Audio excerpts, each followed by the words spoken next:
Hey everybody, my name is Ray Youssef. I'm the CEO and co-founder of Paxful. Paxful is a people-powered marketplace for money transfers, and we use cryptocurrency to make that happen. We were founded 5 years ago. We're about 450 people all over the world. We're number one peer-to-peer marketplace for crypto in the world, and we specialize in helping those that no one else wants to help, meaning the underbanked, the unbanked people in frontier markets. We're the biggest marketplace in Africa and the subcontinent also. And I'm very happy to be here. I like to tell people, we didn't get lucky, we were blessed. And that's because we're doing God's work. We're some of those crazy guys that really believe that Bitcoin was given to us really to help the little guy, to help those invisible people that fall through the cracks because they don't know who to turn to. And they don't have the access that we take for granted in the West. And that's why we're here. That's why we're successful, because we believe in staying connected to the street, and actually listening to people, knowing their problem and fixing them. And that gives all of us the path to opportunity, particularly the young people in the world. And we're seeing that every day. Paxful has minted many multi-millionaires in China, in India, especially Africa, and we're just getting started. Okay, so thank you, Ray, for this wonderful introduction. We'll start with a brief about how has the crypto market evolved over the past few months. We've seen a lot of traction in the market. The market share also gaining a lot. So, what is your viewpoint on how it has changed over the last few months? Well, we are in a bull market. It officially began a few months ago. There was quite a big lead into it, and whenever a bull market happens, people get a little crazy. But it's really interesting because peer-to-peer, the traction in peer-to-peer is often the reverse of centralized exchanges. When the price skyrockets, volume at centralized exchanges like Kraken, Binance, etc., Huobi, they skyrocket as well. And in a bear market, their volume dumps, right? It's very different in crypto and peer-to-peer. Paxful, during the entire bear market, our volume was rising steadily. And in fact, last year, our volume doubled. Before that, it almost tripled, right? So the bear market is when you see peer-to-peer consistently growing while everything else flatlines out. What's also interesting is that, because Paxful has a very big gift card marketplace, Paxful is the number one place to trade gift cards online for crypto.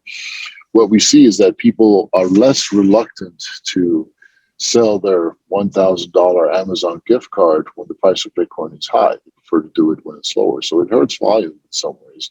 But Paxful this year has already grown by at least 50% into one quarter, and it's continued to grow because I made a prediction last year. I said that within 2 years, peer-to-peer volume will eclipse centralized exchange volume. People laughed. I know it sounds crazy, but anything can happen now. Absolutely anything. With the world waking up to the tremendous opportunities in front of us. So in your experience, you are one of the largest exchange platforms in Africa as well. What kind of traction has the crypto market gained, especially when you look at the Middle East and Africa region? What's happening in Africa, I think, in fact, I know in my heart and in my bones that it's honestly the biggest event in finance the past 100 years. And let me explain. I know that sounds crazy, but consider that just last month, the Nigerian Senate came out and said, hey, this Bitcoin thing has made our currency and our banking system nearly worthless. And then the Central Bank of Nigeria forbid any of their banks from dealing with cryptocurrency exchanges. These draconian means were severe. The question is, why would they do this? Paxful was first in Nigeria 5 years ago to go in there, to go into Africa. We were saying Africa's going to lead global cryptocurrency adoption, and India as well. And everyone laughed at us. They said, Africans can't figure it out. They don't have enough money, blah, blah, blah. Now Africa is leading. Question is why?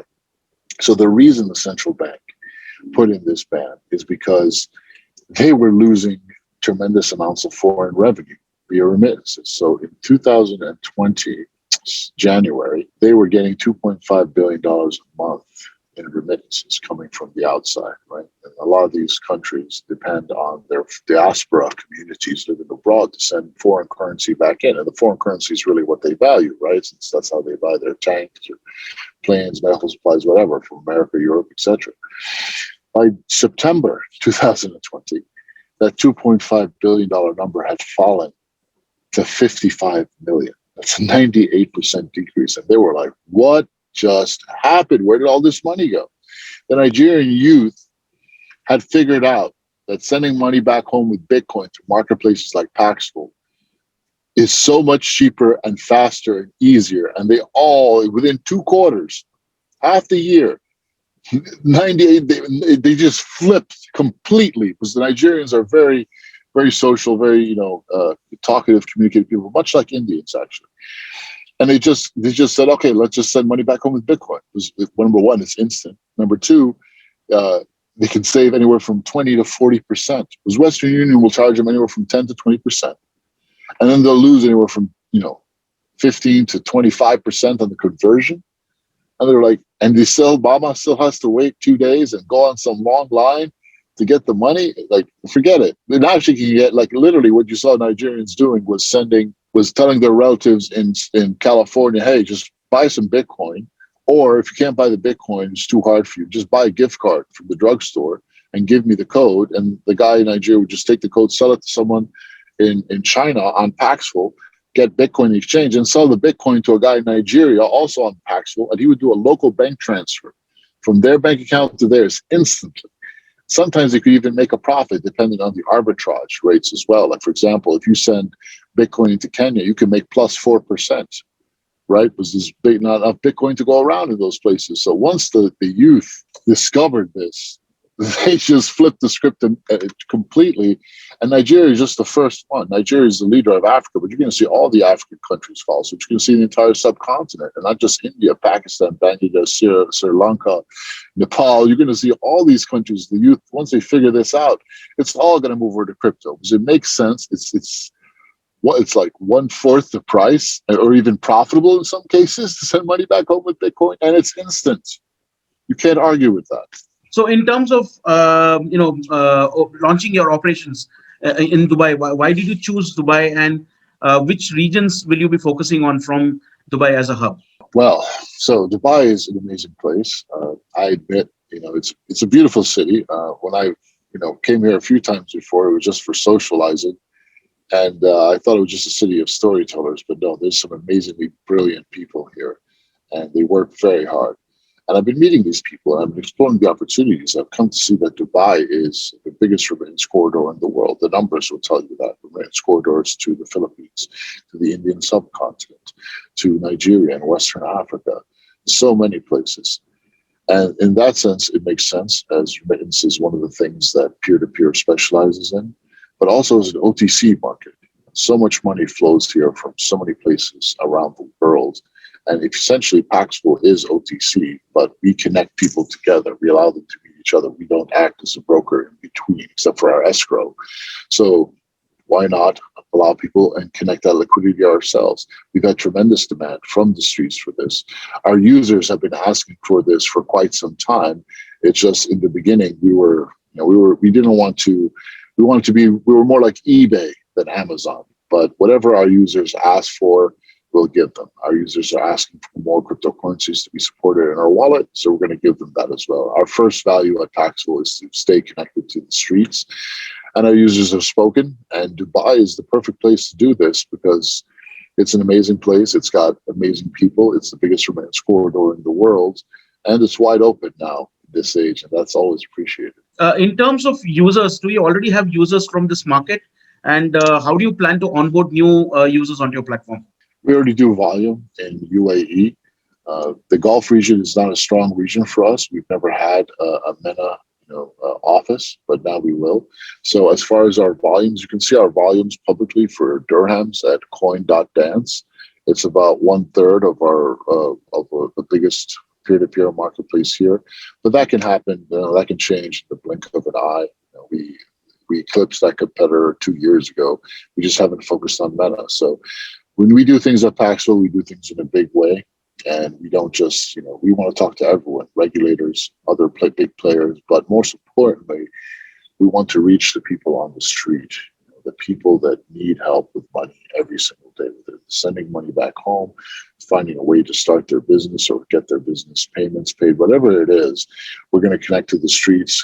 2019, we did a university tour in Africa across 8 different universities in Kenya and South Africa, and it was tremendously awesome. We learned so much. Everyone learned so much. It spiked a huge growth of cryptocurrency there, and we love to do the same thing. At Paxful, we lead with empathy and education, and we're big believers in that because it works. We're also building schools. We've built our fourth school so far in Africa. Our mission is to build 100 schools and wells across Africa and the emerging world in the next 5 years. It's an initiative called Built with Bitcoin. We don't believe in charity here at Paxful. We believe in giving back the right way, because that matters. One of the questions we always get when we talk about crypto is that the market is quite volatile. Ups and downs are like frequently happening compared to the fiat currency market. What kind of level of trust does the crypto market enjoy in your experience? Well, as far as volatility goes, the truth is Bitcoin is the most volatile asset in the world, most likely.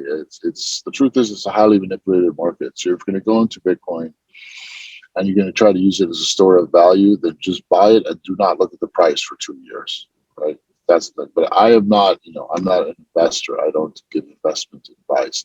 My specialty is building working things around Bitcoin, serving corridors along real use cases by using Bitcoin as a means of exchange. And this is something that is very new for people in Bitcoin land, because most people think about it as a store of value or as an investment, right? But we always saw Bitcoin as a means of exchange to help the little guy, right? We don't see Bitcoin as an asset class for rich kids to play with. They've already had plenty of those.